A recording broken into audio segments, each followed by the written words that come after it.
Hello and welcome to another amazing part of What If a Tiefling Were in One Piece? Your Dose of Apple wrote this amazing story. Please support them. Don't forget to like, subscribe, and leave a comment. Now let's dive in. They found an island. Bless the divine, they found an island.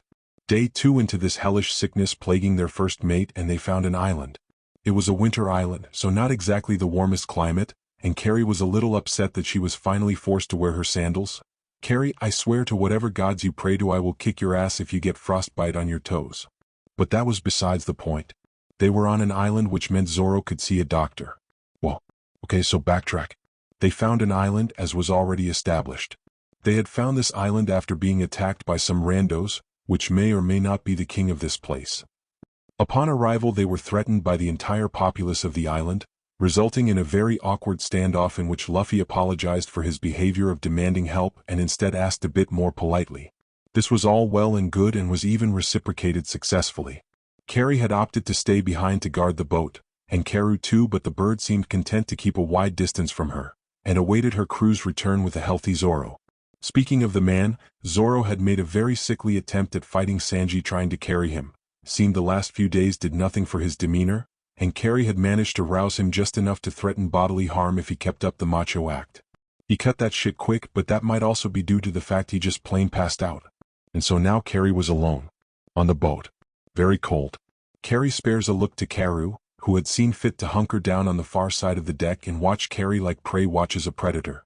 Carrie, the shivering mess that she was, huddles against the mast with a blanket Sanji had lent her in the absence of a proper jacket.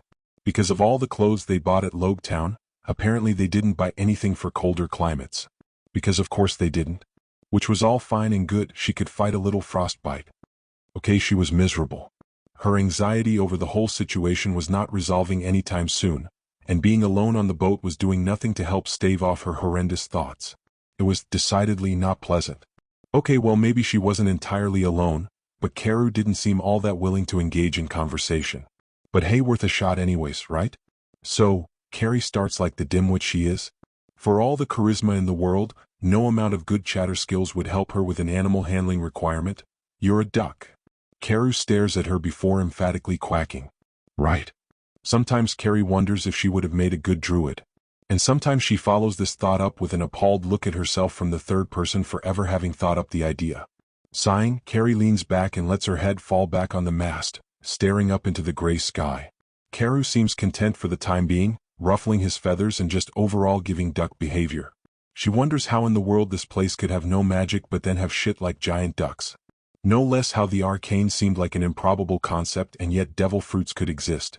Also, with the word devil attached to that word, there may still be some semblance of more nefarious concepts running around here which had, she assumes, done a remarkable job in completely brushing aside any and all attention they received. That was a thought best left for later and something not really worth pondering at the moment because existentialism was not going to help abate her anxiety anytime soon.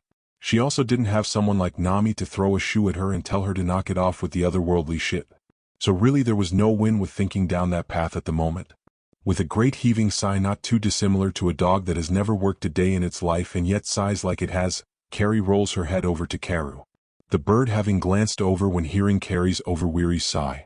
Carrie gives a lazy look and asks, "Think they're doing okay?" Karu ruffles his feathers and quacks. Carrie rolls her head over to stare at the snowy banks, the large looming mountains making up the horizon. "Yeah, I hope so too." Karu gives her a look like she's insane for talking to a duck, but she's seen literally everyone else in the crew do it and she would not be seen as crazy today, no thank you. She did admit that being a druid would have the added benefit of having the speak with animals spell, which would make this whole situation less insane, but wait, could her telepathy work on animals? By the look Karu was giving her, he might be a telepath too because he was definitely warning her off from trying that shit. Carrie sighs. It was cold. This sucked. Karu's feathers raise when Carrie abruptly stands up and drops the blanket. With a grumble, Carrie spins around and points at the duck. Guard the boat. Karu immediately jumps up to sprint after Carrie in alarm, squawking all the while. Carrie goes for the ladder to climb down to the shore, only to stop when Karu starts frantically tugging on her pants. A quick glance back reveals Karu desperately trying to get Carrie to not leave. "Dude," Carrie says. Karu squawks and in doing such lets go of her pants. Now successfully unstuck, Carrie hauls herself over the side and begins her descent, much to Karu's horror. This doesn't do much to stop Carrie. I'm just going to stretch my legs. I'll be right back. Karu squawks again and Carrie gets the impression that he's offended. Rolling her eyes and hopping the final rung to land on the ground, Carrie only minorly protests the feeling of snow on her feet. Sandals didn't really cover the whole foot, now do they? Before smiling confidently up at Karu, I'll be back in an hour. It may or may not have been longer than an hour. But hey, not like that's Carrie's fault. She didn't have a time dial, so how would she know how long it's been? Like, the clouds are covering the sun. Oh, this sucks. She mutters as she trudges through the snow that is piled way too high to be comforting. Oh, this sucks. Because Carrie could never have anything simple and her luck feat was all for show at this rate. Yes, Carrie was born in a mountain. Yes, that mountain had a shit ton of snow. Yes, Carrie was used to the cold. But did that mean she had to like it? Hells no. And this thought is punctuated by Carrie giving a battle yell of anger and kicking at one particularly large snow mound only to immediately scream and fall back into the snow because she may or may not have just kicked a tree stump that had been hidden underneath the blanket of white. So now she was anxious, cold, and walking with a couple of broken toes. All in all very on par for Carrie. And Carrie very maturely decides to throw a tantrum in her powdery prison. I hate it here. Carrie grumbles, which she was sure she'd later take back, but right now she was really feeling the urge to punch a wild magic sorcerer in the face. Not that any were on hand right now. Her second choice of relieving her fury is to close her eyes and just breathe in and out a couple of times. It never really worked in the grand scheme, but it at least brought down her anger from a 10 to a 7. In and out. In and out. And so the pattern went. She takes her time to really just lie and process her next steps. More so how to become unlost because there was no doubt in her mind that everyone would hold this over her head and make fun of both first and second mates being born without an inner compass, before opening her eyes again. And is immediately jump-scared by an unfamiliar face. A startled shriek leaves her as she jolts upright, tossing snow in various directions. Her hands spawn her glaive as she takes aim and glares. Her foot hurts enough to almost get her to keel over, but she's better than that and bears it with a snarl. Back off. I'm pissed, armed and ready to earn a bounty. The guy who'd scared her jumped away with his arms raised in surrender. For the briefest moment she had thought him to have white hair, but a quick blink made her realize that no.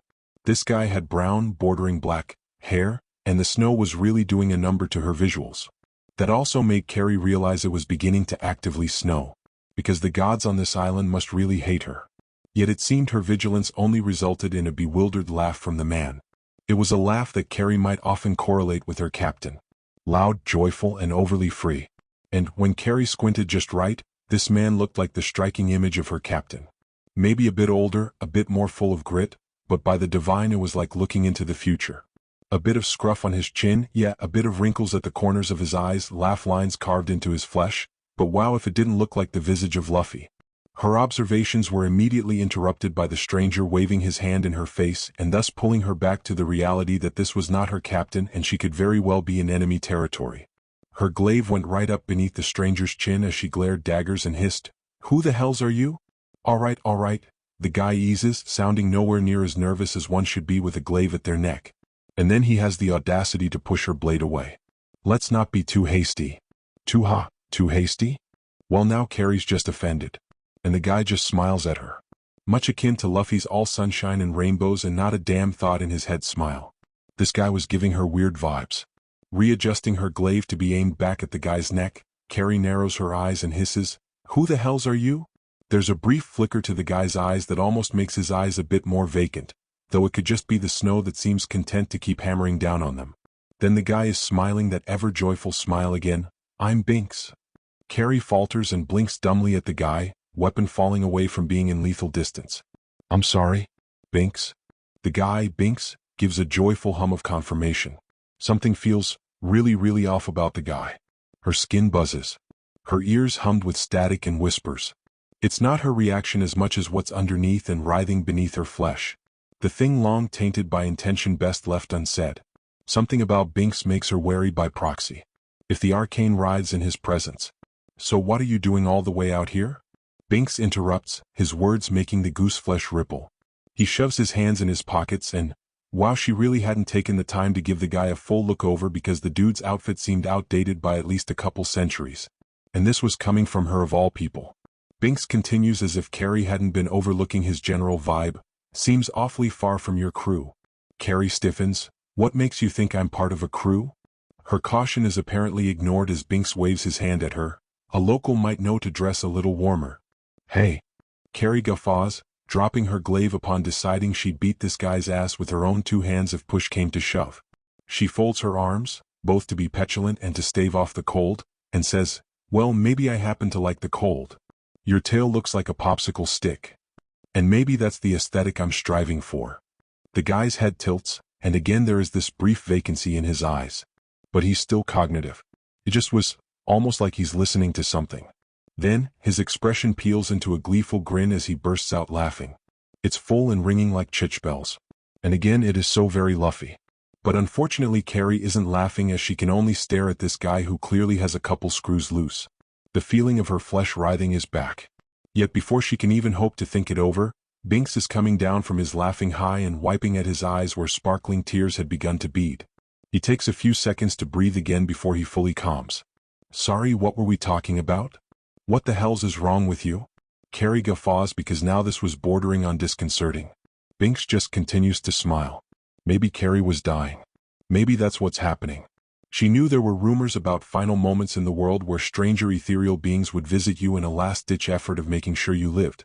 Carrie had always figured her final moments would have a lot more screaming, dragging, and yelling, but if this was the case then it was a pleasant change of pace. What brings you around here? Binks asks, his smile still mind-numbingly gleeful. Her theory on this being her final moments were put on pause. You literally just asked me that. Carrie remarks dryly. Because he wasn't being serious, was he? Yes, but you didn't answer the first time. Carrie's eye twitches. I got lost. She prays to the divine that none of that gets back to her crew, they'd never let her forget. The man's lips twitch like he's amused. It makes her skin crawl. No, I know that. Carrie's eye twitches again. I meant here. That doesn't really clarify anything, man. His infuriating smile finally twitches, but it raises higher, like he found her comment funny. He points down at the ground like that was specifying anything. Here. I know the definition of here, dumbass. Are you being stupid on purpose to get a raise on me? Her eyes narrow, her tail sways from side to side regardless of how numb it feels from the cold. Are you a Marine? The man's demeanor seems to pause. Don't get it wrong, his smile was still present, but he seemed confused by his eyes. His head tilts barely an inch, eyes narrowing as his smile turns thin-lipped. Marine? Are you being serious right now? Carrie asked dryly. Maybe the locals on this island were crazy. Oh gee, then that was spelling bad things for Zoro if so, and she can't. Oh. The man interrupts, his eyes lighting with realization. World government. He clarified like that made any difference. And before Carrie could again call him a dumbass, he gives a haughty laugh, like her question is as humorous as they come. No. Never. His laugh abruptly stops, his teeth clenched, his eyes, not quite vacant but fuller? Never. When he repeats the word, her entire body flinches. It's instinctual and she doesn't know why. So you're here. The man states, and it makes Carrie want to strangle him. Has anyone ever told you how observant you are? Carrie grumbles, deciding to screw this and start trudging through the snow. It's better to try gaining more ground instead of dealing with the idiot. Gosh, she was being a jerk, wasn't she? But her anxiety with everything and her foot still hurt. No, the man says simply. But I am here to observe. Carrie stops. Her head snaps to the man, who's continuing to watch her with that bordering uncanny smile. What? The man shrugs, smile turning softer but also, almost like a warning? Carrie couldn't put an exact definition on it. But something about it seems almost otherworldly in its presentation. He was curious. He shrugs, it's damning. He doesn't like his things being taken. Her flesh was starting to become oversensitive. The static was starting to overcome all her senses. The whispers in her ear turned to screech cacophony of noise by the mere presence this man brought. Something about him scared her. And it off-put her very existence. Who? Carrie whispers, her hands slowly twisting, ready to summon a spell in an instant. Every hair on her body tells her to run. You should probably get moving soon. The guy suddenly says, tone overly cheerful despite the reality of the most ominous thing he could have said in the moment. And worse yet, her question still goes unanswered. Carrie blinks, her shivering now no longer from the cold in the air. What do you mean I should? A deafening explosion rocks the valley before Carrie can finish the sentence. Both Carrie and Binks look to the source only to find an avalanche. Carrie balks and begins scrambling up while Binks appears to be in no rush at all as he braces his hands on his hips and whistles at the incoming rampage of snow. Well, someone got to work quick. Spinning around, Carrie registers that Binks hasn't even moved yet and apparently sees no reason to while Carrie is fighting for her life to try and dip while the avalanche is steadily coming closer and closer. "What the hells are you doing?" Carrie screams, foregoing all composure and wariness of the man to come trudging through the snow to start dragging him. "If you don't move, we'll be." She grabs his wrist. Her hand sears. Her vision turns white. A swarm of voices fill up her head. Edom is a fool's errand. Ust a child? Champion of the god. Lock it away and throw away the key. The drums of Lib. I've me back my ass. Oh, close see. Carrie comes rocketing back into her body. There is a voice screaming in her head, thousands of agonizing wails ripping and tearing at her psyche. Blood runs down her nose, eyes turn bloodshot, vision blurs. The rumbling of the avalanche grows louder and louder, but since when has it sounded so similar to drums? Her sight warps, darkening at the edges. Binks stares down at Carrie, like she isn't fading before his eyes. His smile is gone and is replaced with something different, something more skeptic. Reverend even. The sun frames his head like a halo of a planetar's holy awe. His hair turning white beneath the light. Was it not just cloudy? The last thing Carrie hears is the heartbeat of drums. Carrie's favorite flower has always and forever will be marigolds.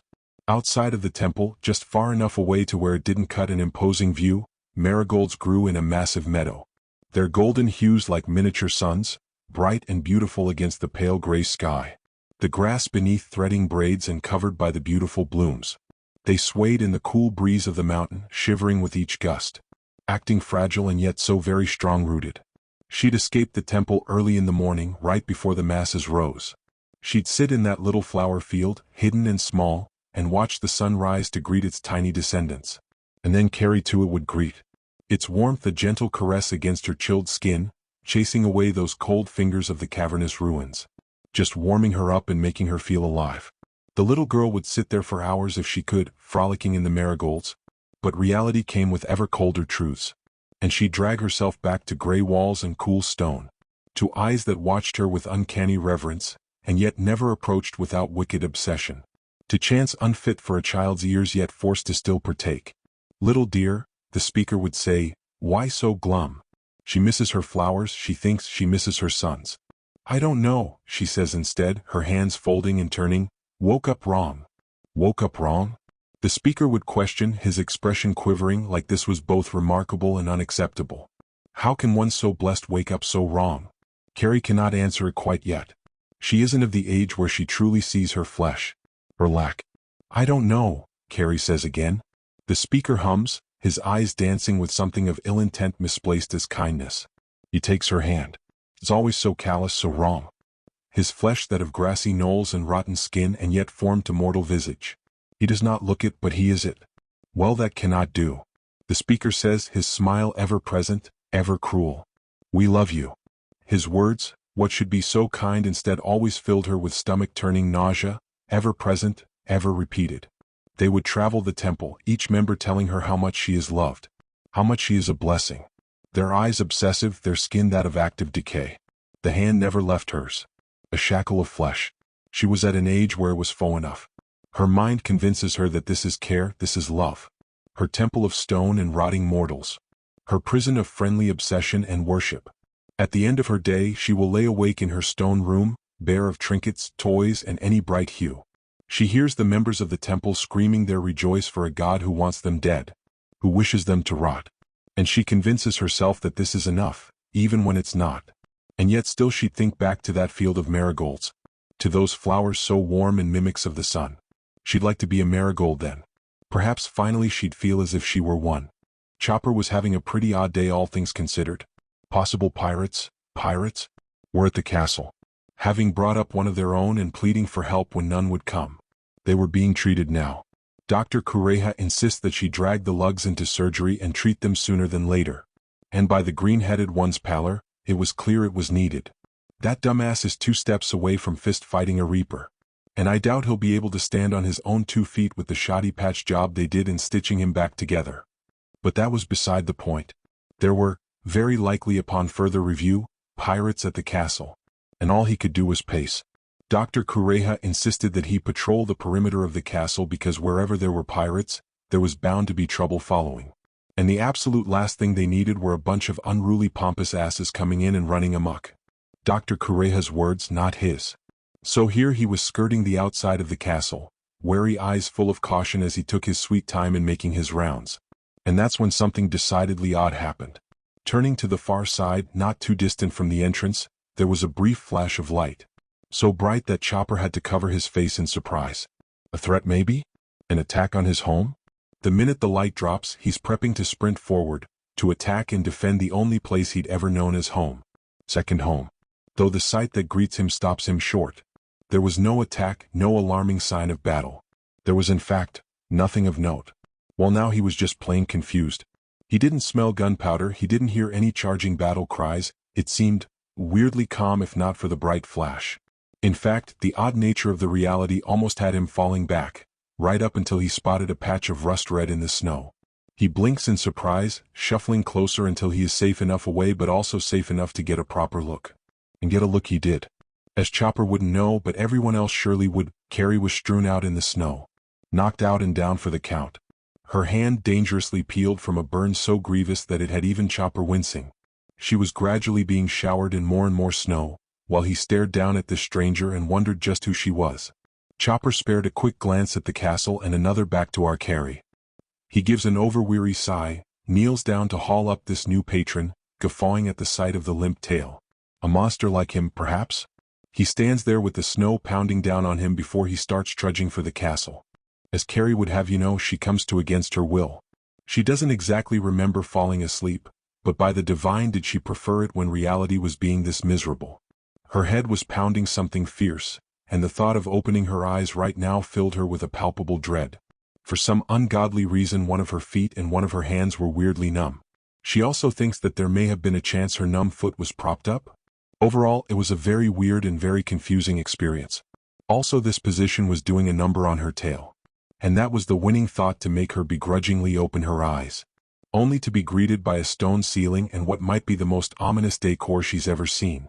Like damn, she grew up in a freaky-ass temple and even they knew when to cut back on the creepy shit. At least to wandering eyes. Which was not important right now. And she did not need an existential crisis because right now she was making eye contact with a massive-ass skull across from her bed looking like gothic maximalism was in. What the hell's? Carrie whispers upon further investigation of the room, finding that there was a weapon on every wall and what might be an artificer's setup right in the corner of the room. How the hells did she get here? Oh divine, were her friends here? With this new thought in mind, Carrie very quickly starts to roll herself out of bed. Which, yeah, apparently she was tucked in a bed. And also a quick investigation of her hand and foot revealed both heavily bandaged, with the foot even in a brace. Which was better? She guesses. Because maybe whatever murder castle because there was a window beside her and dungeons didn't tend to have windows, she was in was at least good at playing host before tearing her apart. You better get your ass in bed if you know what's good for you. Speaking of hosts, Carrie's glaive is spawning into her hands without thought as she twists around and bares her teeth, bordering feral, at the woman in the threshold. Only to immediately backtrack when realizing this woman was older than dirt. With dawning horror, Carrie whispers, "Are you a burr hag?" Woman's face splits into outrage. "Are you calling me old?" "I certainly ain't calling you spry." That earns Carrie a one-way ticket straight back into bed. "I think you bruised my spleen." Carrie wheezes as she barely manages to prop herself up on her elbows to get a breath after the wallop she just took. Yet the old woman just haggardly breathes, pointing menacingly at Carrie like she'd put her ass to sleep whether she likes it or not, and she would also determine whether that sleep was permanent. "I'll bruise more than just your spleen if you call me old again." The old woman, crooked nose and all, tilts her head up and acts way too young for her age to reflect it. "I'll have you know I'm in my youthful 130s. 130. Comment and say goodbye to your kidneys, lizard." Well, now Carrie's mind was damn near gone from the original insult. "Lizard, no." "Well, you look like a lizard." "Take another look, Grandma. I think your cataracts are making you blind." Carrie gets another bruise for that. While Carrie moaned and groaned, the witch, because really that's all she could be in Carrie's brain, pursed her lips and gave a long look over Carrie. "You with the boys in the room over? Give a woman a minute, I think you just broke my liver." The only thing you've got broken is your ego, so pick it back up and answer the damn question. Carrie leers at the woman who was staring at her none too amusedly. I don't like you. And against all odds, the witch cackles, really not helping the witch allegations, before settling herself and pulling out a wine bottle. Where was she keeping that before? Never mind that, the woman throws her head back and starts chugging the wine, which is, honestly, really impressive. Get in line, sugar pop. This woman certainly doesn't cease to baffle Carrie. Finished with her brief chugging, the witch wipes the wine from her lips, not even looking the least bit tipsy, before she nudges her head in the direction the alleged boys must be in. A couple of hooligans showed up on my doorstep a few hours ago. You didn't follow too long after. One of them was a bit worse than the others, but my assistant and I got him stable. Carrie narrows her eyes at the witch. Straw Hat, Blondie, and Cabbage Patch? So you do know them, hey? Where do you think you're going? The witch immediately stops Carrie from rolling back out of bed and charging willy-nilly to go find her crewmates. To see my crew. Carrie answers, one of them was dying last I knew, so I'd like to be assured I didn't just get suddenly promoted to first mate. Head tilting to the side, the woman stares at Carrie for a moment, really just taking her in. Until she heaves a sigh and points menacingly at Carrie, get your ass back in bed. But my crew. I'll bring your crewmates to you. The witch says, stopping Carrie's hackles. Just lay off on hobbling around. You have a concussion for shit's sake. No I don't? Yeah, the unequal pupils really beg otherwise. The witch laughs as she leaves the room to presumably go get her crewmates. And, well, Carrie didn't feel like lurking because her foot did hurt and her head was sorta foggy. She still doesn't really know how she got here, not to mention the whole Binks shit. Oh shit. Carrie immediately breaks her promise of staying put to get up and hobble her ass out of the room. And is immediately accosted by the witch. What did I just say? Where the hell's is Binks? Sanji and Luffy, who'd been apparently trailing behind the woman, both blink at the sight of Carrie. Only to register just what she asked. Like Binks brew? Weren't you supposed to guard the Mary? Carrie throws her arms up. And is immediately put on her ass by the witch knocking her silly a third time. Hey! Luffy shouts after watching Carrie get beat by an old woman, don't hit my second mate. Aren't you not supposed to hit a concussed person? Carrie groans as she's helped up by Sanji. Though at her comment he pauses. You're concussed again? No, but she thinks I am. Carrie points dubiously at the witch, whom looks all too smug for just laying into a teenager. But Carrie throws her arms up. Not important. Where's the weird guy? You're going to need to be more specific, bug. Binks? Carrie, I love singing too, but I don't think now's a great time. Carrie might just scream. Yet luckily, or not pending your angle, the young and totally youthful woman seems to be reasonably following along. You showed up alone. No one else. But there was another. Carrie pauses before changing topics. Where even am I? You're at the doctor. Luffy smiles. This doesn't answer shit for Carrie. What doctor lives in a murder castle? Carrie asks, beyond horrified. Yet the witch just gestures to herself, way too proud of apparently living in this hellhole. This doctor. Dr. Kureha is the one who treated Zoro. Luffy tacks on. Carrie's shoulders slouch forward as she rubs her temples. My head hurts. That'd be the concussion. Not from the... Carrie cuts herself off and takes a deep breath to keep herself from rocking this lady's shit. So you aren't a witch? It's more of a title than a job. Dr. Kureha says, not denying but also not agreeing. Carrie rubs her temples again. Sanji gives her a pity pat on the back. You didn't find anyone else with me? Carrie asked. My apprentice found you in the snow. Dr. Kureha answers. Which I'd love to know how you ended up outside my doorstep with a hand and foot like that. Every one of the straw hats present blink. Like what? 3 of your toes on your left foot were broken. And your right hand had a burn on the palm bad enough that has me and my apprentice questioning whether to invent a new degree on assessing burns. Dr. Kureha folds her arms over her chest, eyes narrowing. There's no way you were climbing up the side of my mountain with wounds like those. I'm sorry, did you say mountain? So a couple things were apparent. Carrie had zero memory of anything occurring after the avalanche. Last she checked she was nowhere near a mountain. Her head was killing her, but like all hells would she admit it being due to a possible concussion. It was a befuddling situation to be put into, but not much she could actually do about it. Even after her ass was put back on bedrest, this time being allowed on her side since the tail was going to give her the worst backache imaginable if she laid on it, it was keeping her awake. She also wanted to see Zoro. But her ass was told to heal. which Carrie did threaten that after a long rest she'd be back on her feet and had no qualms with throwing down with Dr. Kureha. Besides the point, currently her head was hurting. And Sanji was being the absolute best by running his hands through Carrie's hair and unmatting any tangled portions. And Carrie hated to admit it, but the man was damn good at this. Maybe it was because he's a cook, so he was used to using his hands with very deliberate thought. He mentioned something about the hands of a cook being their greatest asset one time. Oh, also apparently Sanji was on bed rest too because he also had a concussion from an avalanche hitting him point blank. So now they're alleged concussion buddies. They managed to sway Dr. Kureha into letting them share a room while Luffy went off in search of a brief adventure, the least damaged of them all. Killer rabbits? Carrie asked after Sanji finished regaling her with the brief mission. He and Luffy went on to get Zoro's ass proper help. Sanji shivers at the remembrance of the annoying hairs, straight from Davy Jones' locker. Carrie squints. Who the hell's is Davy Jones and why were they in his locker? Sanji lightly tugs on a strand of hair, earning a yelp. What? What did I say wrong? You're being obtuse. Sanji starts back up with unfurling unruly curls. Joke's on you, I don't know what that means. Though it was clearly an attempt at a joke, Sanji's hands slow before altogether stilling.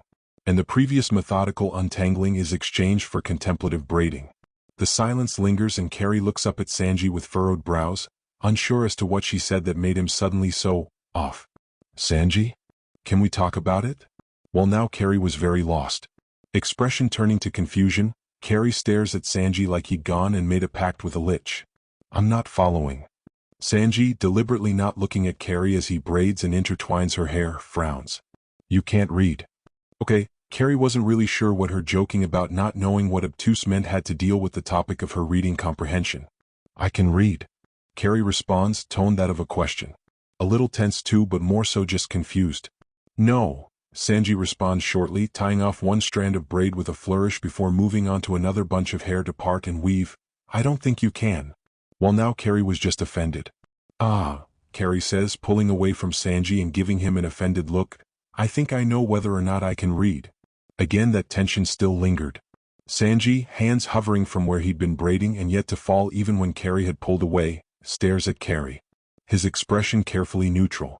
Before it finally peels into annoyance and he gives a brief look around the room, eyes catching sight of a bookshelf against the wall.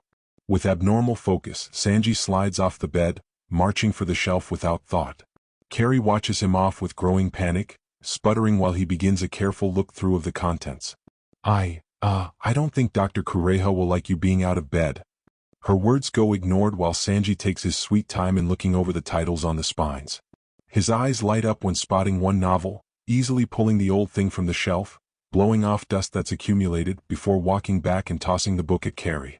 Carrie scrambles to get a hold of the book, panicking slightly when Sanji doesn't sit back on the bed, instead folding his arms and looking down at Carrie expectantly. Tell me what the title of that book is and I'll lay off. And now Carrie was looking down at the book like it was her life's greatest foe. She swallows precariously at the golden filigree that reflects back at her. The book itself is old and worn, well cared for.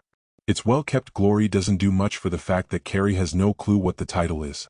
There are clearly words on the front. She had to guess the title and author right beneath it. Books in general tended to follow that pattern of title above and author below in her experience. But still, it was like looking at a picture, not a word. Well, those are words. Carrie says slowly, tapping at the assumed title. Sanji's eye twitches. How astute of you, he says sarcastically. Want to fill me in on what the words say? Carrie nervously laughs. She looks over the cover in any hopes that it might give her some leeway for an answer. But still it left no room for offering. Just a basic cover and a title. Okay, so I maybe can't read common that well? No shit, you can't read, did you just call it common? Carrie interrupts the side tangent by raising a hand to stop Sanji short. But I can read. Leave the lying to Usopp, bug.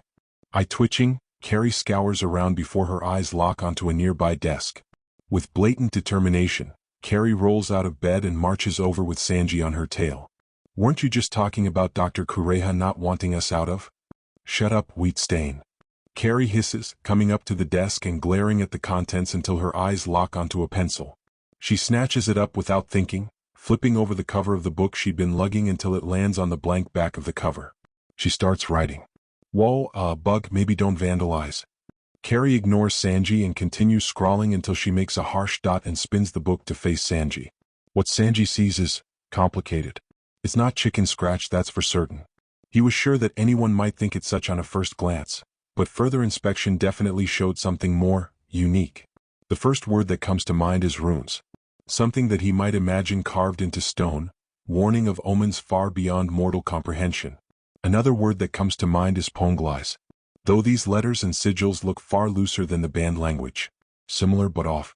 And the way they slid and etched looked almost akin to clawmark, like Carrie hadn't just written these down with pencil, but dipped her fingers in graphite and scratched the runes into existence. What the hell is that? Sanji asks because it was way too thoughtfully constructed to be anything Carrie just suddenly pulled out of her ass. This, Carrie answers, tapping at the book and her scrawl emphatically, is abyssal. She glares at Sanji. This is my first language. Sanji's mind spasms. What? I wasn't taught how to read or write common. Carrie continues, it wasn't deemed as important enough.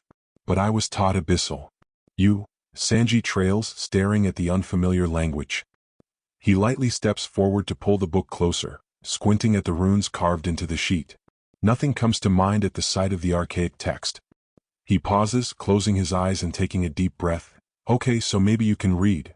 See? I told you. But that doesn't change the fact you can't read grand. Oh, and now what the hell's is grand? Sanji stares at Carrie for an insurmountable amount of time, a frown pulling at the corners of his lips. Common. He corrects, figuring that was the equivalent to Carrie. Carrie's hackles fall, replaced with confusion. You call it grand? Sanji nodded, some of his own posturing falling to the wayside now that they were on the same page. Grand became the norm after the world government issued it to be used as their primary language in publishing. Sanji hesitated for a moment before continuing, if you wanted to read the news coup, learn about any new pirates or bounties or any news in general, it became known that you had to know grand. Carrie's expression pinched distastefully, frowning in annoyance. Well, that's stupid. But it's reality. Carrie's frown morphed into a scowl. Well then reality sucks. Doesn't change the fact that you're illiterate with grand. Sanji points out. Carrie starts to speak, stops, snaps her jaw shut and glares at Sanji. Sanji raises his arms in defense. You can't deny you can't read grand for shit. I sure as shit can't, but I don't need literacy to beat someone's ass now, do I? Sanji opens his mouth, closes it, stares at Carrie for an indeterminate amount of time, then opts to slowly say, no, you don't. See? So just let me be. Why don't you want to learn? Carrie stops short. Huh. Why don't you want to learn how to read and write grand? Any response Carrie can think of is gone as she can only stand there and struggle to find an answer. Is it an embarrassment thing? A pride thing? If it is, then I get it, but you're second mate and that means... That's not it. Carrie interrupts. Sanji pauses. That's not it. It's quiet, both standing at the table and just watching one another. Then what is it? Sanji slowly asks. Carrie slowly frowns, looking away and glaring at the nearby wall. I don't want to learn it just to forget it. Well, that's the point of practice, bug. Carrie frowns, glaring off to the side, seemingly still not cowing to Sanji's insistence. Or maybe annoyed that Sanji didn't quite understand her predicament. But Sanji wasn't backing down. I know we sorta play it fast and loose with the others, but you have to be on top of shit like this being second mate. Sanji says, if you're worried about being judged. I'm not worried about being judged. Carrie stops herself short, rolling her eyes and falling into the desk chair. She sits there for a moment, feeling entirely too open and uncomfortable before she sighs and rolls her head over to Sanji. How would you suggest I start learning? And Sanji wasn't dumb enough to not realize that this was an opportunity he would have to tread lightly with. Bracing himself against the desk, Sanji locks eyes with Carrie and answers earnestly, you should start by telling the others. Understandably, Carrie hackles rise. I am not. Bug, Sanji interrupts. I hate to break it to you, but all of us had some suspicion of you being illiterate. Oh. Well, now Carrie was just embarrassed, looking away and angry at herself for her blunder. Sanji sighs. If you're worried about them judging. No, Carrie interrupts, quiet, thoughtful. No, she repeats, it just makes me wish I was born right. Sanji looks at her oddly, about to ask, but interrupted by the sound of panicked clatter. Both turn to the source and find their captain cackling like a banshee and chasing was that a raccoon? Am I hallucinating? No, Sanji mutters, watching as their captain continues cackling and chasing his unwilling prey. And was it screaming? Am I hallucinating? No, Carrie muttered. After the brief wild scare with the creature, jury was still out on proper designation. Luffy informed them that Zoro was awake. This was news to Carrie, who decided to screw bedrest and track down the sick man of the hour, which resulted in her lurking in the threshold of Zoro's sick room and glaring daggers into the man. Poor Zoro, still looking a little worse for wear but a less like he was on his deathbed, stared at Carrie. Dr. Kureha looked ready to throttle Carrie for getting out of bed. Because of course the doctor was here too. I tried to stop her, Sanji said as he sprinted into view, panting as he braced himself on the threshold. He points at the woman of the hour, who was stalking into the room like a vampire out of pandemonium. I swear I did, but she misty-stepped out of the room. Don't think you're not getting an ass-kicking too, Dr. Kureha scolds, glaring at the creeping tiefling set to pounce atop the first mate. You were also put on bed rest. Wah, but you. Sanji's sputtering is all but ignored by Carrie, who sees fit to loom over Zoro and looks very pissed while doing so. Zoro, for the most part, would assume this to be a very terrifying scene in most other circumstances. What with having this looming, pissed-off warlock staring down at him like she was about to personally kick his bucket. But then again, it was sort of ruined because Zoro has seen Carrie in her honk-shoe-ass nightgown, and that really does something to his ability to see her as a personal threat. Still, that doesn't stop Carrie from leaning down, nearly nose to nose with him, as she taps her finger on Zoro's chest with a hiss. Do that shit again and say goodbye to your spine. The hell kind of threat is that? Zoro rasps, his voice still dry and gravel from the sickness. And it seemed just the sound of it had made any semblance of fury in Carrie ebb away. Her eyes are now full of worry again. Yet Zoro could only roll his eyes. I ain't kicking it, hornhead. You better not, Dr. Kureha pipes up from where she'd been watching the show. She has a wine bottle again, and Carrie wonders if she just hides the shit around the castle. Spent too long saving your ass for you to just up and die. And at the mention of saving Zoro, the woman's eyes flicker to Carrie again, eyes narrowing. Which would you like to impart any wisdom into why you have antibodies for the same disease that was going to kill your swordsman? The hells are antibodies? Carrie asks, now confused. You got bit by a hellbug too? Zoro asks. Carrie was dying? Sanji yells in horror. Carrie shakes her fist at Sanji. I'm not dying. Dr. Kureha opts to ignore the three's confused babbling, instead plowing on to explain, you had antibodies for Kestia. And it's not called the 5 days disease for no reason. You should be dead. It kills everyone who can't get a cure before 5 days. Her arms fold, the wine bottle held loose in one hand as she seems to scrutinize Carrie. So do tell. Blinking rapidly, Carrie thinks back on any weird bugs that might have. Oh yeah. I'm resistant to poison. Dr. Kureha raises a brow in confusion. It's a disease, not a poison. Yeah, but like, Carrie makes a one-armed shrug. Constitution checks don't really differentiate poisons and diseases. The hell does that mean? She's weird. Sanji and Zoro intone at the same time. No shit. Dr. Kureha mutters, watching as Carrie spouts offense at the casual mention of her freakish immune system. How you can get roofied but then beat an almost guaranteed death disease in the same week should be studied. Sanji mutters. Carrie slouches in defeat, collapsing across Zoro's bed and looking entirely too pathetic for just looming over the room's occupants not even a minute ago. Zoro looks entirely unbothered by the fact that Carrie is now draped over him like a lame blanket. Dr. Kureha gives a long look between the three persons, sighs, and points threateningly between them all. Leave the room and I'll give you a one-way ticket to meeting the maiden. Divine, I wish. Carrie mutters, seemingly content to continue laying like a draped cat over Zoro. Dr. Kureha gives an odd look at Carrie before looking at Sanji and Zoro for answers. Zoro shrugged and Sanji just said, she's just like that. Go figure. Dr. Kureha mutters, taking another swing of her wine while starting to saunter out. She gives one last threat before departing. I will sick chopper on you if I find out you tried to leave. And then she left. Carrie slowly rises up to give a querying look to the others. Who the hell's this Chopper? Your guess is as good as mine. Sanji mutters, scanning the room briefly before settling on a chair in the corner. He drags it up to settle by Zoro's bedside, watching as Carrie seems to fix herself and lean against the wall, letting her legs still lay over Zoro. Maybe it's a title? Zoro mutters, moving just enough to properly sit up alongside Carrie. What? Like the Chopper? Sanji asks sarcastically, like he's an axe-wielding psychopath? There's been stranger things. Carrie mutters, head tilting back to gently thunk the back wall, staring at the gray ceiling. Kind of a cool title if it is. Carrie starts picking at the bandaging on her hand. Zoro, upon spotting the bandages, gives a querying look. The hell happened to you? Carrie shrugs. Dunno. She wiggles the fingers on her bandaged hand for show. Got burned. What, like freezer burned? Zoro asks, still confused. No, you idiot, burned. Sanji grouches, apparently meeting his quota for being nice to Zoro and falling back on the usual quips and spats.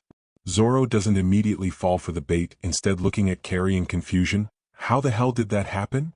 Carrie gives a one-sided shrug. Dunno.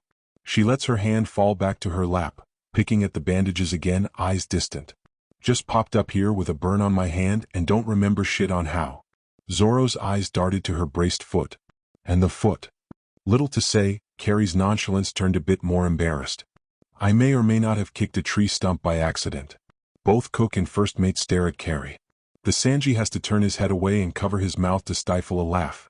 His shoulders quaking were still a dead giveaway on his thoughts, and Zoro had less qualms on giving his opinion as he lets loose a long drawn-out snort. Carrie wilts and looks overall miserable, whining, "Stop bullying me." She lamely kicks her broken-toed foot and continues, "You'd bully a sick person? I qualify way more as sick than you do, numbnut." Zoro teases, enjoying the way that Carrie continues to complain. This went on for a time, the tension and worry ebbing into something gentler and kinder. Familiar. Zoro and Sanji still butt heads, but it would take someone truly thick to not realize that Sanji's snappish remarks held a little less bite to them and Zoro's quick comeback seemed a bit more easy to combat. Carrie complained occasionally and added to the butting heads match when applicable. She was an instigator like that, but her tail curling around Zoro's wrist was clear enough on how much she'd worried. It was nice. And when there was a brief lull in the butting heads match, Sanji and Zoro were both tied for top quipper with Carrie earning the most points for rage baiting. Some of them may have been unintentional, but a win was a win in her book. They were interrupted by a new guest, who just so happened to be the creature. It wasn't immediately noticeable, as at this point the trio had chosen to fall onto chattering about their game plan for making their way to Alabasta. But the rustle at the threshold of the room had Carrie turning her head without thought, yes narrowed, and only blinking in surprise when she found sight of the same creature that they'd briefly spied earlier.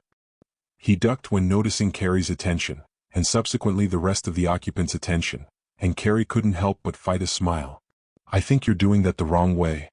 The little creature made a squeak and immediately fixed himself to be properly hidden behind the threshold. Sanji cleared his throat in an effort to not let the laugh bubble out. We still know you're there." That was, the little thing squeaks, and oh sweet divine, it sounded adorable. He pops up from back around the corner, pointing with all the threats in the world. And now being on full display, all three spotted the little antlers and assumed him to be some type of deer. That was intentional. Before he apparently realizes he had made himself completely open, squeaks and goes back to hiding around the corner. "Sure."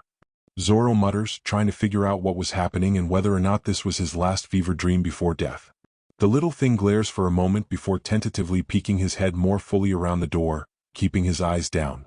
"How are you feeling?" The trio of onlookers share a long look. "On the mend." Zoro answers. "Spine's good." Sanji gives a thumbs up. "I cannot feel my foot or hand," Carrie says. This earns her brief looks of concern, so she opts to tack on, which I think is intentional. It seems the last comment had their little guest nodding, looking up at them with a more gentle expression. Almost like he was imparting a lesson. The doctrine used some stronger numbing agents to take down the pain from your toes and hand. His expression turns a bit baffled. "She said that you kept kicking whatever she gave you, so she had to give you an elephant's dosage." "Yeah, that'd be the poison resistance, I assume." Carrie mutters. The little guy takes this surprisingly in stride. Nodding like this was in fact common knowledge before sparing all three a cursory look. He holds off for only a few seconds before asking, "Are you really pirates?" All three make various tones of confirmation. "First mate." Zoro introduces. "Second." Carrie tacks on after. "I'm the cook." Sanji finishes, eyes now seeming to overlook the little guy with the same scrutiny he gives a fish he's about to make a meal out of. Carrie punches his shoulder for that. "Stop trying to make a meal out of him." "Well, sorry, but it's second nature." Sanji whines, rubbing at his bruising shoulder. The poor guy looks horrified. "You're going to eat me?" "No. Maybe, ugh." Zoro scratches his stomach while Carrie hounds on Sanji. I'm feeling a bit peckish, not gonna lie. We are not eating the awakened. Carrie scolds. Any panic the guy'd been having is pushed aside as he looks at Carrie oddly. Awakened? Carrie spares a look to the tiny guest. That's what you are, right? She tilts her head. Dr. Kureha must have used an awakened spell on you. Or so I assume. She pauses and scoffs, and she claims she wasn't a witch. Spell what, like magic? The little dude asks. Upon receiving various nods of agreement, he sniffs. Magic doesn't exist. Yeah, we thought that too. Sanji mutters. I still think it. Ow. I have no qualms with maiming you. Carrie threatens before turning her eyes to the awakened and smiling. But yes, magic. The awakened watches her for an indeterminate amount of time before tilting his head and saying, I ate the human fruit. Well, now Carrie's confidence in her assumption is gone. Groaning and slouching in on herself, Carrie whines, why do you have devil fruits for everything? A lot of stuff was stolen from the maiden, I guess. Sanji mutters. So if you're not an awakened, what are you? Zoro asks. The little dude shuffles from foot to foot. I'm Chopper, he introduces. I'm a reindeer with a blue nose. He points at said blue nose. Well, there goes our axe-wielding maniac theory. Sanji mumbles. Chopper either elects to ignore the comment or plow onto something much more important. He points threateningly at Carrie and demands, now what are you? Which okay, fair. They did just ask him what he was, so that's a valid question. I'm Carrie and I'm a tiefling. Carrie explains, her tail lightly thwacking against the bed, and she reaches up to poke at her horns. I'm, not from around here. Then she smiles and says, and I'm a warlock. That answer seems to baffle Chopper, who wanders closer, still a little tentative, but at least making progress. Upon closer inspection of Carrie's tail, which had conveniently draped off the side of the mattress, and a few cautious pokes, he spared a look at the tiefling and asked slowly, Warlock? And well, all three knew what that meant. With a flourish, Carrie sparked bright and beautiful colors, dancing and flowing through the air with a grace unfit for hands such as hers. And yet still it danced and swayed in an unseen wind. And it seemed that her little magic act has any caution in Chopper dropping, his expression lighting up into awe as he leans closer to brace against the bed so he can watch the dancing swatches of color. Then with a final flick, the colors vanish with a hum of arcane, the hair on Chopper's head rising before settling again. His eyes are practically sparkling after the show, head raising to stare at Carrie in awe. How did you do that? I'm a warlock. Carrie says by way of explanation, and that means I can do magic. And she's the best second mate to have for the future king of the pirates. The interruption of their captain had Chopper freezing up and turning with terror. Luffy was simply braced in the doorway with a big grin. He waves his greeting towards his crewmates all too eagerly, and they respond with greeting waves in kind. Then, dropping his hand to instead point at Chopper, Luffy declares, I found us dinner. And with that remark, Chopper decides to screech and bolt for the door, slamming past Luffy and screaming even as Luffy laughs and chases after with a demand of Sanji to join. Sanji doesn't think twice as he slides up and follows his captain in pursuit. Sanji, what the hells? Carrie yells after him. Sanji lamely shrugs, only pausing briefly to give an apologetic look. Sorry bug, but Cap's hungry. And then he was off. Carrie groans into her hands while Zoro mumbles about also being hungry. He yelps when Carrie slugs him in the shoulder. Zoro. Don't. I'm bored.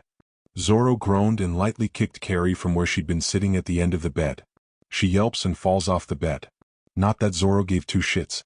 Well then stop telling me and go do something. You shouldn't kick a sick person, you dick. Carrie mutters as she sits up, rubbing at her side with a wince. Zoro scoffs, you hardly qualify as sick. Carrie looks offended, my toes are broken. Yeah, and what does that have to do with your immune system?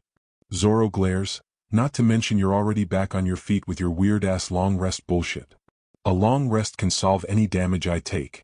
Carrie declares, standing and noting that, yeah, her foot is definitely a lot more well off than when she'd last stood on it. It seemed their shared nap did a real positive for her overall health. Hands still a bit itchy, but otherwise she's making a sharp turn for the better.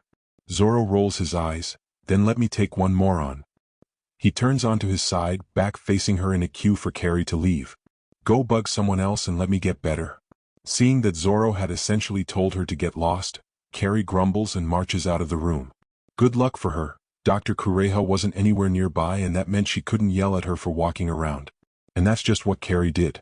She roamed the castle to her heart's content. She admired and studied the various decors decorating the ruined hallways. And ruined wasn't all that inaccurate a descriptor. The castle was old. The sort of old that made ruins look brand spanking new. Made her old temple look like a fancy-ass hotel. It was a miracle the place hadn't fallen in on itself in its life thus far.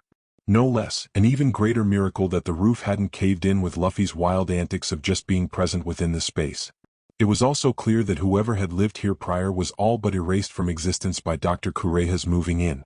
Portraits that Carrie assumed belonged to the previous tenants were covered in sheets. Some paintings are torn and shredded from bugs and animals and decay alike. Old artifacts shattered from uncare. It was a place that spoke of old hardships. Carrie turns to a new route, this one a bit more abandoned than the other halls she'd perused. Which was really saying a lot considering the whole place looked 2 bad quakes away from descending like a house of cards. But it was clear the hallway wasn't as well traversed, perhaps not housing anything of Chopper or Dr. Kureha's needs. There were sheets covering paintings still, some broken furniture, whether it came like that or was a result of time was unknown. But there was one odd piece that had Carrie pausing. One lone table covered by a sheet. Now, understandably this wasn't anything new. Carrie had walked past a number of rooms showcasing covered furniture. Whether it was to block the garish pieces or put them there so it wouldn't collect dust wasn't clear, but they were covered. But the difference here was in the shape of the cloth. For the sheet wasn't covering the whole table, the legs poking out from underneath. The sheet was meant to cover whatever was sitting atop. That being an odd square-shaped something. And well, now Carrie's curiosity has piqued. And she really wasn't one to stamp on her unbridled interest, so she saunters forward, and with all the gusto of a magician ripping the sheet off their vanished quarry, Carrie pulls. The sheet billows with the yank, flapping and snapping at the air as it flutters to the ground, slipping from Carrie's grasp when her grip instinctually loosens. The expression of innocent curiosity gradually lessens, turning to something pale. To any outsider, the thing beneath the sheet wouldn't be worth a second thought. It wasn't something worth a second glance. One might even call it a Rubik's Cube, albeit far more complex. Something of a vague and horrific nature, but something still simple at its core. Frustrating. Horrible. Carrie grabs this tiny thing with shaking fingers, eyes darting over the infernal runes etched into the spine and dancing around the wide spiraling moving slots.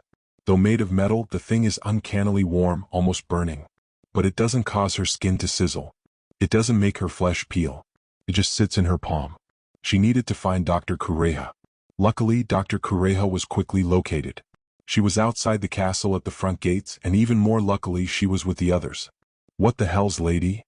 Carrie shouts as she sprints out into the snow, cursing only a little when noting her lack of sandals were in fact not helping her comfort. Dr. Kureha spares a glance back at Carrie, one brow lifted in annoyance. What did I say about leaving the room? Shut up. Carrie slides closer, thrusting the cube out for inspection. Why the hells do you have? Ahem. Did you just audibly say ahem? Oh. Carrie's expression turns to surprise when turning her head and spotting that apparently the weird guys they'd briefly encountered prior to docking on the island were here. And still looking as stupid as usual. Carrie spares a look between Luffy, Sanji, and a currently hulkied-out Chopper. Am I interrupting something? The dreaded foe. Carrie thinks she remembers Dr. Kureha mumbling something about him being named Wapple when she'd been knocked on her ass. Looks beyond offended at not causing Carrie undue anguish at his mere sight. Yes, and it'd be nice if we could get back to it. Carrie points at Wapple, looking like she was about to say something truly threatening. Hold on. She turns back to Dr. Kureha while the king and his little minions squawk offense. Did you know you have? I will not hold on. Wapple shouts, trembling in his ire. I am a king, I will have you know. I won't be told to hold on by peasants. Okay, well now Carrie was getting annoyed. And her flapping tail wasn't really helping to show otherwise. So she turns to her captain and grits, can you please knock this guy on his ass again? Will not. Yeah, we were planning to anyway, Luffy nods, though spares a look to Chopper. But this isn't our battle. I will not be ignored. His little archer minion was starting to take aim and Carrie can blame instinct for her following actions. Eldritch Blast. It's all the more satisfying watching the dude get knocked down into the snow and dazed from the hit. Dr. Kureha whistles. Well, hot damn. I will not take this slander. Wapple shouts. What slander? Carrie shouts back, very confused and very lost and very tired. I just knocked your henchman down a peg, how the hells is that slander? It doesn't seem Wapple has a reasonable response to that as he instead chooses to start screaming orders for his lackeys to start attacking. Everyone takes on their defensive positions. Luffy's running back into the castle. Luffy's running back into the castle. What the hell's Luffy? Carrie shouts, tossing the little cube into her hat while readying an attack. I'm cold, Luffy yells by way of explanation. Then he's vanishing into the halls of the castle.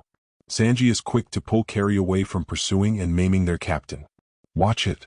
Sanji's foot narrowly raises to stop Carrie from being struck by some weird ball of hair. Carrie winces as Sanji drops his leg. Ah, dude, gross. Get your head in the game. Sanji snaps, blinks, realizes that he's glaring at a woman and quickly adjusts himself. Please. Carrie, unbeknown to the weird life-altering occasion Sanji just experienced and will likely affect him in the future upon further contemplation, rolls her eyes and glares over at their combatants, seeing that the Jester Ranger was getting back to his feet. She takes careful aim with a glare, about to let loose another wild shot, but is stopped when Chopper barrels into the guy. Damn. That's my boy. Dr. Kureha grins.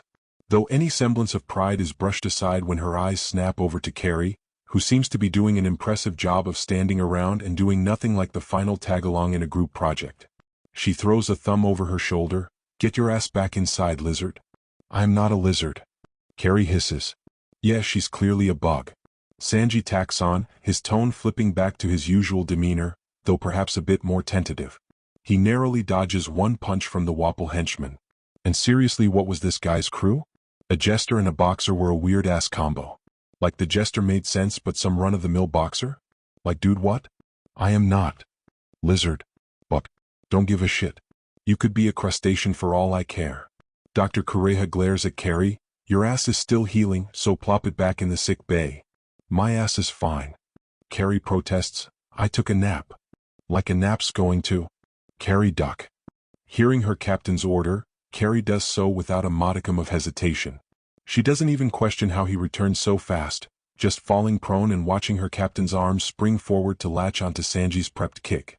And the launch thereafter is all the more satisfying when watching her captain absolutely lay into Wapple. Hells, she even throws up her arms and gives a whoop. The hell's happening?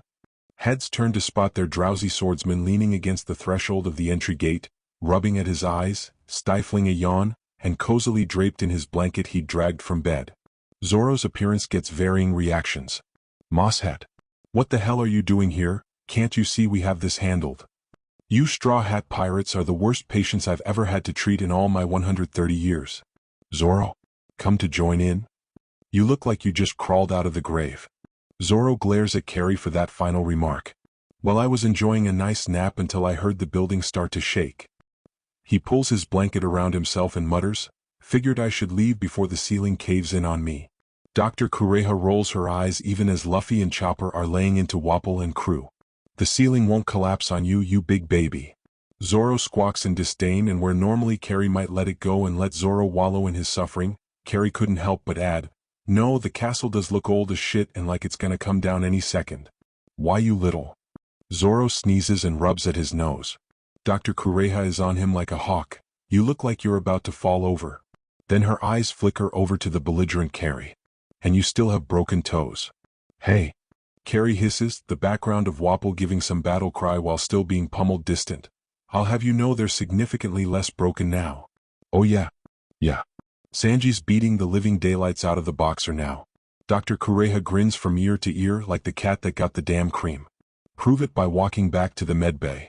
Carrie moves to argue and Dr. Kureha points at Zoro, and take him with you. Carrie's jaw snapped shut because, well damn, Zoro did still look like an undead abomination right now. Not that Zoro took any note of this. I'm not an invalid, you old hag. There is a gleam in Dr. Kureha's eye. Their captain is also subsequently launched into the stratosphere, but they weren't all that worried. He was rubber, he bounced back like that. What did you just call me, you overgrown Cabbage Patch Kid? Okay. Carrie cries, sliding up to Zoro and throwing his arm around her shoulders. This was definitely not to also snuggle underneath the blankets because her skin with ice. Definitely not. How about we head back inside before your ass is permanently back in the ground, Zoro buddy ol pal? Never call me that again. Zoro mutters, not fighting when Carrie starts to turn him to head back into the building. Some vague shouting behind them. Dr. Kureha's attention goes back to the battle right at her front door. But I thought we were friends? Carrie whines. Zoro lightly shoves Carrie's back, resulting in a muffled oomph from the warlock. I'm sure as hell your friend. But I'm not your damn buddy ol pal. You wound me, Zoro, you wound me. Again, in what can only be described as a comical display of events much akin to the shenanigans one might find in an episode of Scooby-Doo, the pair were lost in the damn castle. Because they made the mistake of trying to go somewhere, and since Zoro was in the vicinity of travel, that meant any location they needed to get to was suddenly 10 miles in the other direction. I swear I've seen this same suit of armor 4 times, Zoro. Zoro squints at said suit of armor. He looks a bit more droopy and haggard with all the extra effort he was putting into walking. He was even starting to sweat again. Carrie was praying that this wasn't a relapse of symptoms. I've only seen it twice. But you have seen it more than once. Like the good first mate he was, Zoro does not rise to the bait. Instead, he gives a cursory look around their dilapidated hallway. The shaking had started some time ago but has since stopped, and both wondered what might be happening outside, and he nods towards one hall near the end of the one they were currently in. I don't think we've tried that one. The key word there is think. And I need you to try doing it harder. Oh, shut up. Between us our combined intelligence doesn't even break 20. Ha. Carrie cries right as they turn into the corridor Zoro had pointed out. It was a little more slim compared to some of the other paths they'd taken, so maybe it was a good sign. So you admit you're stupid. I don't see you fighting the allegations either, asshole. Their bickering continues forth even as they break into a large central chamber. A gargantuan pillar standing as the focal point of the room and climbing all the way to the ceiling. How the hell had they missed this room? Is this a dungeon? Carrie asks in horror. This is starting to feel like a dungeon. Next thing you know, we're going to be fighting dragons. Zoro mutters, slouching into Carrie in his exhaustion and wanting to just go lay down. Yet Zoro's sarcasm is promptly missed as Carrie nods seriously. Good point. Dungeons do tend to have dragons. She squeezes closer to Zoro and gives the room a skeptic look over, as if looking in any dark corners might reveal a behemoth-sized ancient dragon ready to swallow them whole. Unfortunately, Zoro doesn't take this caution seriously.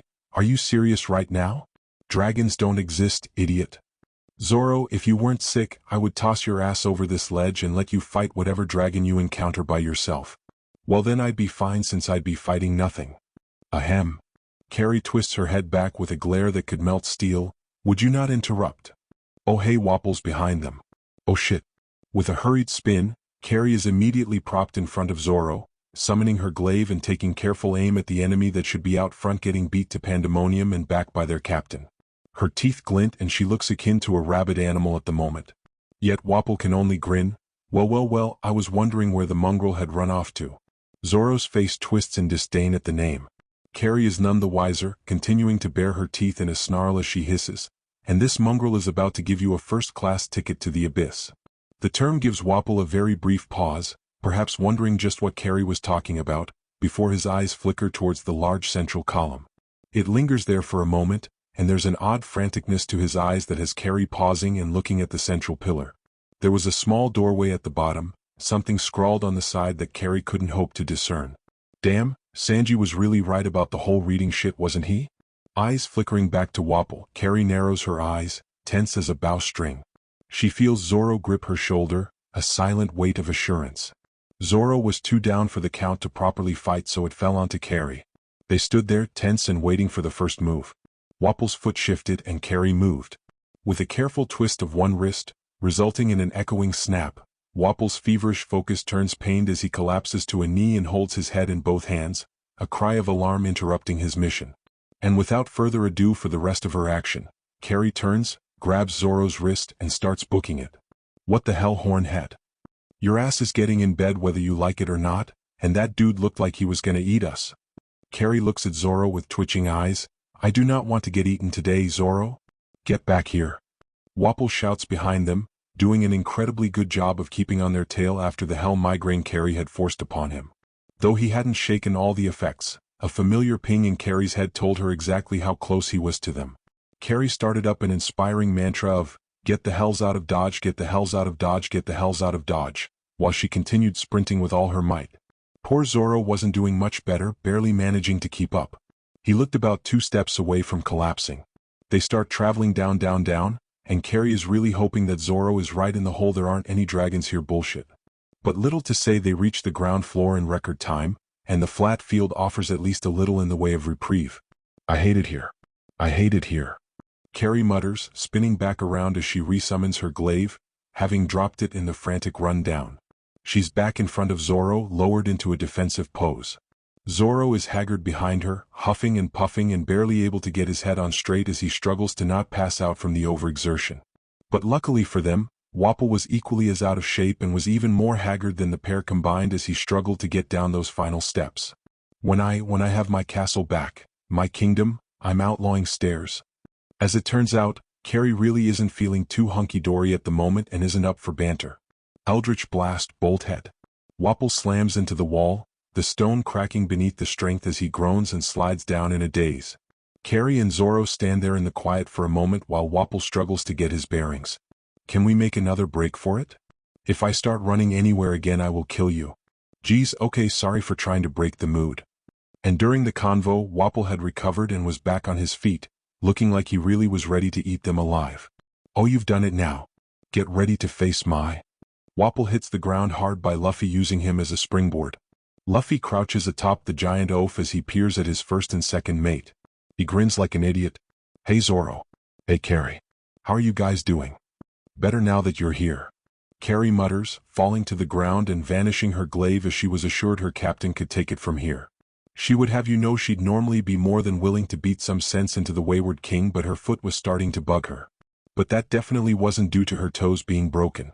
Even if it did happen to be the same foot. Whatever, not the point. Carrie watches, huffing and puffing as she comes down from her adrenaline high, as her captain starts to pummel Wapple, absolutely tearing into the guy and tossing him around as if he weren't 5 times Luffy's size. And at some point in her dazed watching, Zoro falls down beside her, absently wrapping the end of his blanket around her as he too watches the show. Carrie's eyes start to droop while Luffy was in the middle of flinging the king. If I fall asleep it doesn't count as me passing out. Carrie mumbles, fighting the urge to succumb to the darkness. This had all taken more out of her than expected. That and Carrie suspected that Dr. Kureha managed to lace some sort of drink with drugs to make her drowsy in the last hour. Zoro snorts, leaning almost all his weight onto Carrie. His own voice was starting to turn drowsy as he also seemed to fight the Sandmen. I don't think anyone will hold it against you, Lizard. Carrie was already out cold before the nickname could register. Zoro followed not too soon after as the pair slept with the ambience of their captain beating the hell out of an undeserving king. Sometime between then and now, and Carrie was back in a bed she does not remember being placed in. She also doesn't remember Nami, Usopp, or Vivi being here, so maybe she was hallucinating due to something the good doctor gave her. She points ominously at Usopp the moment she's roused enough to process her surroundings. Usopp jumps at the sudden attention and stares trepidatiously at Carrie. You will die in 7 days. Usopp immediately starts weeping, to which Carrie grins like an idiot. Nami's anxious expression melts away as she looks incredibly exasperated. You know, I was worried you'd gotten hurt. But no. You're still the same idiot I know. The real Nami would call me a louse. The real Nami is about to kick your ass. Please don't kick anyone's ass. Vivi pleads. There's a door creaking and heads turn to Dr. Kureha, who is waltzing out of a back room and guzzling alcohol like it's water. She wipes her mouth with her wrist once satisfied. If anyone will beat the lizard's ass, it'll be me. You, Carrie glowers, ignoring her friend's cackling at the mention of the doctor's chosen nickname for her. You're unfortunately real. And fortunately for you, you're out of debt. So congratulations. Carrie's eyes boggle while Dr. Kureha pops a squat on a nearby stool. I was in debt? You didn't think that me treating you was done out of the goodness of my heart, did you? Dr. Kureha cackled before tossing a loose gesture to Nami. Your little navigator managed to haggle it down. So thank her. Carrie spares a dubious look to Nami. What the hells do you want? Nami grins from ear to ear. Oh, don't worry, your debt to me has only just started. No. Yes. While Carrie is busy accepting the reality that she is now in permanent financial debt to her navigator, Dr. Kureha takes another swig from her bottle of wine, wipes her mouth, before leaning forward to brace her elbows on her knees. You wanted to ask me something. That simple reminder was enough to absolutely knock Carrie out of her funk and reach for her head. Only to come up short when her hands touch hair instead of burlap. Where the hells is my hat? Dr. Kureha's face goes funny. That's what you wanted to ask? What? No. It's in the hat. Vivi, who'd been up until this point a quiet observer, silently offers up the hat. She'd been quietly holding on to it throughout the whole exchange, it seems. Carrie takes it with a muffled appreciation before digging her hand into the brim and tugging out a familiar cube. Dr. Kureha's brows lift somewhat. Neat magic trick. Carrie doesn't fall for the bait and instead gestures rapidly towards the cube. Why the hells is there an infernal puzzle box in your castle? Well, that certainly wasn't confusing. An infernal what now? Usopp asks, clearly not following. What? That old thing? Dr. Kureha asked. How am I supposed to know? I just live here. When Carrie looks 2 seconds away from strangling the doctor, Vivi's voice pipes up. What's an internal puzzle box? Infernal puzzle box. Carrie corrects, gesturing towards the runes carved into the tiny thing. Infernal's the name of the runes written onto the thing. It's a result of Pax dealing with devils from the 9 hells.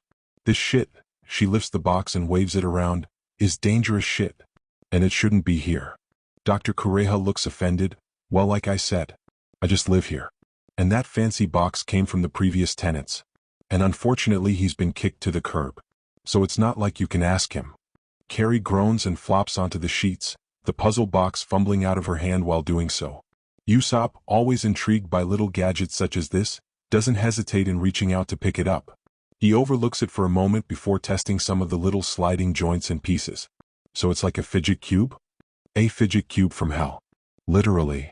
Carrie rubs at her face and watches as Usopp continues to mess around with the box. It seems like he's almost enjoying it. If you figure out how to open it, there's some kind of prize inside. Prize? Nami said, interest now peaked and eyes sparkling in greed. Usopp spares a thoughtful look to Carrie, pausing in his fidgeting. Like what? Carrie shrugs. A small artifact that could be worth millions. A contract with a human. Carrie pauses. A gateway to the 9 hells. Usopp drops the box. What? Usopp shouts, looking like he burned himself.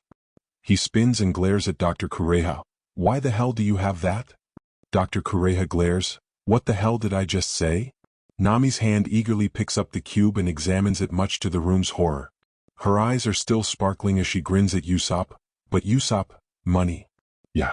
Or a one-way ticket to the devil himself. Technically devils. Carrie corrects.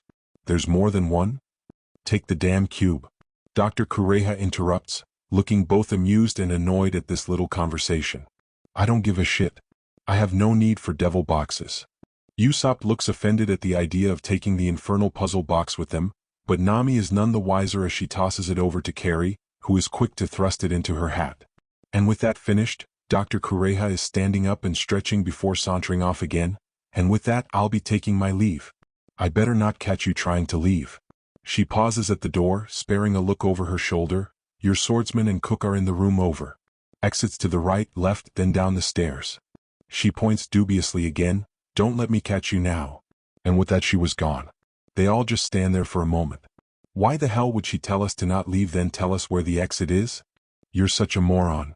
A hop, skip, and a jump later, and their little ragtag bunch are shuffling out into the cold.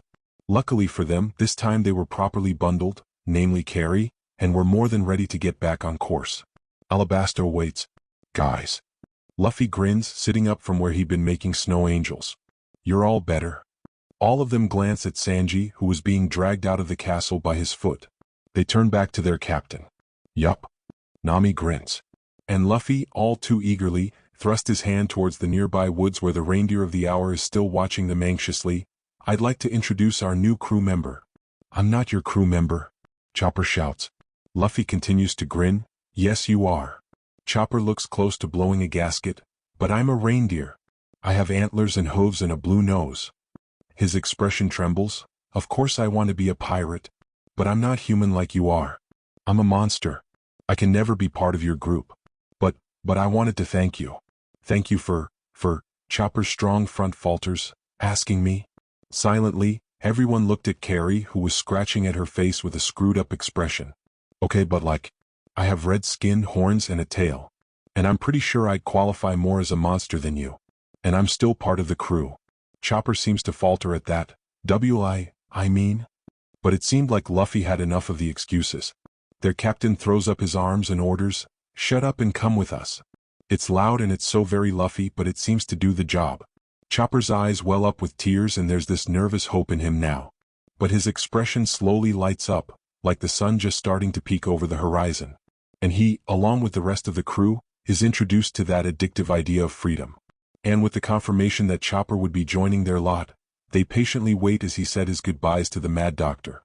Carrie decided to hole up with Usopp, quietly watching as he's apparently abandoned any concern he had in favor of possible riches by fidgeting with the cube. She rests her cheek on a palm, amusedly watching him twist and turn the thing, hoping it might open.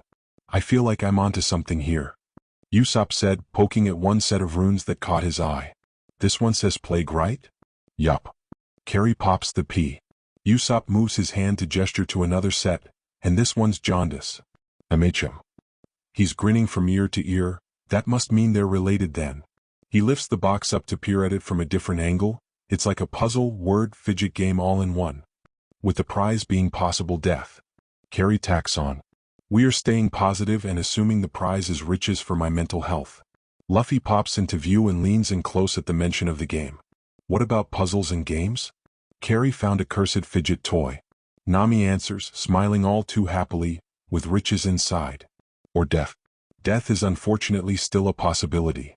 Luffy stares at the cube thoughtfully. Usopp, upon seeing the look, offers the cube up for inspection. Luffy takes it without another thought to blink at it curiously. He twists it around, occasionally poking the offered button before frowning, shrugging, and tossing it back to Usopp to continue solving. It's got weird vibes. Yeah, devil boxes tend to do that. Carrie mutters. Zoro spares a look over in confusion. What about devils? Before an answer could be given, they're interrupted by the sound of screaming. And not the sort that's cheerful and eager because you're about to start an adventure, but the sort that sounds like you are running for your life. And a quick glance over found their new resident clinician running for his life on all fours while lugging a sleigh behind him. And unfortunately for them, the mad doctor was right on his literal tail. Everybody get in the sleigh. Chopper Yellow, galloping towards them without slowing down. We're going down the mountain. Everyone, understandably, is bewildered. But they sure as all hell aren't gonna question it when Dr. Kureha is charging at them like a banshee. So in what may as well be a circus act, they manage to barely fling themselves into the sleigh as Chopper races forward and towards the ropeway. Wait. Carrie says, realizing just how they were going to get down the mountain. Wait. They're sliding down the line with Chopper as their guide.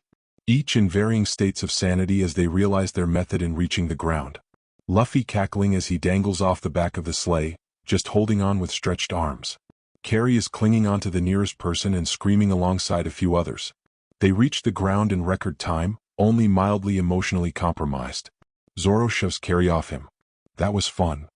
Luffy laughs, flinging himself into the carriage proper. Let's do it again. Idiot. We have to set sail. I thought I was gonna die. Usopp sobs from where he's been clinging to an unconscious Sanji. Where are we? Correction, previously unconscious Sanji. Soon enough they're slowing down their march and reaching the Mary, each in varying states of readiness for the adventure ahead of them. But even as they ready to march ahead, they're stopped by the oddest of things. Pink snow rains from the sky. It's subtle at first, not an immediate notice. But gradually the color turns more prominent, filling the air with lovely hues of pink. It's beautiful and it's awe-inspiring. Each straw hat takes a moment in looking up at the pink snowflakes, fluttering and swaying in the light breeze. They can't help but think they mimic cherry blossoms. Chopper cries, some long-lasting pain cracking in his heart and giving way to hope and freedom proper. His wails fill the air, but it's not somber as much as painful joy. A promise once heard, now fulfilled. And that's it for today. I hope you enjoyed. Support the writer. Don't forget to like, sub, share, and donate for more videos.